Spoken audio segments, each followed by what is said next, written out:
নমস্কার বন্ধুরা, তোমাদের সবাইকে স্বাগত জানাই জিকে পয়েন্ট 365 ইউটিউব চ্যানেলের আরও একটি নতুন ভিডিওতে।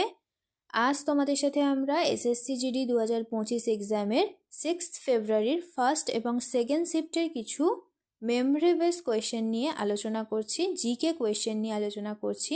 যারা পরীক্ষা দিয়েছো তারা অবশ্যই মিলিয়ে দেখে নাও তোমাদের প্রশ্নের উত্তর তোমাদের ঠিক হয়েছে কি না, তোমরা কে কত স্কোর করছো তোমাদের একটা আন্দাজ হয়ে যাবে। এগুলি memory base question, GK question যে কটি পাওয়া গেছে সে কটি তোমাদের সাথে আমরা আলোচনা করছি ফার্স্ট আর সেকেন্ড শিফট 2025-এর 6 ফেব্রুয়ারির। তাহলে চলো আজকের ক্লাসটা স্টার্ট করি। প্রথমেই দেখে নিই ফার্স্ট শিফটের কিছু প্রশ্ন। কোন পঞ্চবার্ষিকী পরিকল্পনা পিসি মহলানবিস মডেলের ওপর ভিত্তি করে তৈরি হয়েছিল? এর উত্তর হয়ে যাবে দ্বিতীয় পঞ্চবার্ষিকী পরিকল্পনা, সালটা হয়ে যাবে 1956 থেকে 61। নেক্সট দেখি, রুপি কোন রাজ্যের লোকনৃত্য? রুপি এটি অরুণাচল প্রদেশের লোকনৃত্য। নেক্সট দেখি, ভারতনাট্যম কোন রাজ্যের শাস্ত্রীয় নৃত্য? এটি হলো তামিলনাড়ুর শাস্ত্রীয় নৃত্য হলো ভারতনাট্যম। ভারতের কোন রাজ্যে হালদা উৎসব পালিত হয়? উত্তর হয়ে যাবে হিমাচল প্রদেশে হালদা উৎসবটি পালিত হয়। 1951 থেকে 1990 সালের মধ্যে কয়টি পঞ্চবার্ষিকী পরিকল্পনা করা হয়েছিল? হবে 7টি।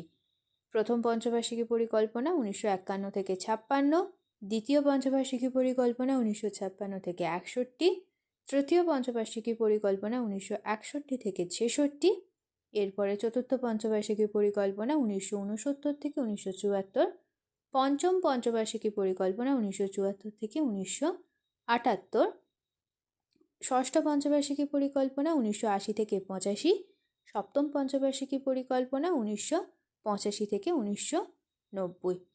1951 থেকে 1990 এর মধ্যে মোট 7টি পঞ্চবার্ষিকী পরিকল্পনা হয়েছিল।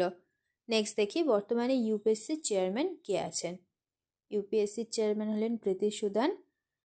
আমাদের চ্যানেলে কিন্তু বর্তমানে কে কোন পদে আছেন আর পঞ্চবার্ষিকী পরিকল্পনা এই দুটি টপিকের ওপরেই কিন্তু বিস্তারে আলোচনা করে ভিডিও রয়েছে। তোমরা অবশ্যই ভিডিওগুলি দেখো, তোমাদের জন্য কিন্তু খুব ইম্পর্টেন্ট প্লে লিস্টে রয়েছে, তোমরা অবশ্যই গিয়ে দেখো। নেক্সট দেখি, ভারতীয় সংবিধানের অনুচ্ছেদে 40 কিসের সাথে সম্পর্কিত? ভারতীয় সংবিধানের অনুচ্ছেদ 40টি গ্রাম পঞ্চায়েতের সাথে সম্পর্কিত। নেক্সট দেখি, স্বাধীনতা আন্দোলন অব্যাহত রাখার জন্য খিলাফত আন্দোলনকে কোন আন্দোলনের সাথে মার্চ করে দেওয়া হয়? খিলাফত সমিতি অসহযোগ আন্দোলনের সাথে মার্চ করে দেওয়া হয়েছিল। 2011 সালের জনগণনা অনুসারে ত্রিপুরা, মণিপুর, আসাম এবং মিজোরামের মধ্যে কোন রাজ্যের জনসংখ্যা সবচেয়ে কম ছিল? তো এর সঠিক উত্তর হয়ে যাবে মিজোরাম। নেক্সট দেখি, প্রথম পঞ্চবার্ষিকী পরিকল্পনার মূল উদ্দেশ্য কী ছিল? সঠিক উত্তর হবে কৃষি উন্নয়ন। নেক্সট দেখি, পিএম গতি শক্তি যোজনা কবে শুরু হয়? পিএম গতি শক্তি যোজনা 13ই অক্টোবর 2021 শুরু হয়েছিল। 2023 এশিয়ান প্যারা অলিম্পিক গেমসে ভারত কোন স্থান অর্জন করেছে? পঞ্চম স্থান অর্জন করেছে। তেল ক্ষেত্র নিয়ন্ত্রণ ও উন্নয়ন সংশোধনী বিল 2024 কোন মন্ত্রকের দ্বারা উত্থাপন করা হয়েছিল? কেন্দ্রীয় পেট্রোলিয়াম ও প্রাকৃতিক গ্যাস মন্ত্রক, এর মন্ত্রী হলেন হরদীপ সিং পুরী। এর দ্বারা তেল ক্ষেত্র সংশোধনী বিল 2024টি উত্থাপন করা হয়েছিল। নেক্সট দেখি, 2022 সালের এপ্রিলে 71তম সিনিয়র জাতীয় বাস্কেটবল চ্যাম্পিয়নশিপে পুরুষ কোন দলকে হারিয়ে তামিলনাড়ু এই খেতাব জিতেছিল? সঠিক উত্তর হয়ে যাবে পাঞ্জাব। নেক্সট দেখি, তপন কুমার পট্টনায়ক কোন নৃত্যের জন্য সঙ্গীত নাটক একাডেমি পুরস্কার জিতেছেন? সঠিক উত্তর হবে ছৌ নৃত্য। নেক্সট, 2023-24 আর্থিক বছরের জন্য কেন্দ্রীয় বাজেটে কতগুলি প্রধান খাতকে অগ্রাধিকার দেওয়া হয়েছিল?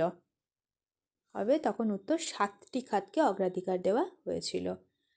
শেষ হলো আজকের ভিডিও। আজকের পর্বে আমরা আলোচনা করলাম এসএসসি জিডি কনস্টেবল এক্সাম 2025-এর জন্য কিছু গুরুত্বপূর্ণ জিকে কোয়েশ্চেন অ্যান্সারের ক্লাস নিয়ে। তোমাদের যদি আজকের ভিডিওটি ভালো লাগে তাহলে অবশ্যই একটা লাইক করো ভিডিওটিতে, সাথে তোমার বন্ধুদের সাথে ইম্পর্টেন্ট ক্লাসটি শেয়ার করে দাও। তোমরা টাইমের মধ্যে সঠিক উত্তর অবশ্যই আমাদের কমেন্টে জানানোর চেষ্টা করো। প্রতিদিন সকাল 8টায় আমাদের চ্যানেলে SSCGD কনস্টেবল এক্সাম 2025-এর জন্য ক্লাস হচ্ছে এবং সন্ধ্যা 7টায় WBP কেপি কনস্টেবল 2025-এর জন্য ক্লাস হচ্ছে। তোমরা প্রতিদিন এই ইম্পর্টেন্ট ক্লাসগুলি অবশ্যই দেখতে থাকো, ক্লাসগুলিতে অংশগ্রহণ করো, সঠিক উত্তর তোমরা অবশ্যই আমাদের কমেন্টে জানানোর চেষ্টা করো। তোমাদের যদি আমাদের ভিডিওগুলি ভালো লাগে তাহলে অবশ্যই লাইক করো, সাথে তোমার বন্ধুদের সাথে ভিডিওগুলি শেয়ার করো এবং তোমরা যদি আমাদের চ্যানেলে নতুন হয়ে থাকো, এখনও পর্যন্ত যদি তোমরা আমাদের চ্যানেলটি সাবস্ক্রাইব না করে থাকো, তাহলে অবশ্যই চ্যানেলটি সাবস্ক্রাইব করে পাশে থাকা বেল বাটনটা ক্লিক করে অল করে দাও ফর অল নোটিফিকেশান, যাতে সবার প্রথমে আমাদের ভিডিও নোটিফিকেশান তোমাদের কাছে পৌঁছে যেতে পারে। আজ এই পর্যন্তই, দেখা হচ্ছে নেক্সট ভিডিওতে। তাহলে চলো তোমরা ততদিন আমাদের ভিডিওগুলি আরও ভালো করে দেখতে থাকো। ধন্যবাদ।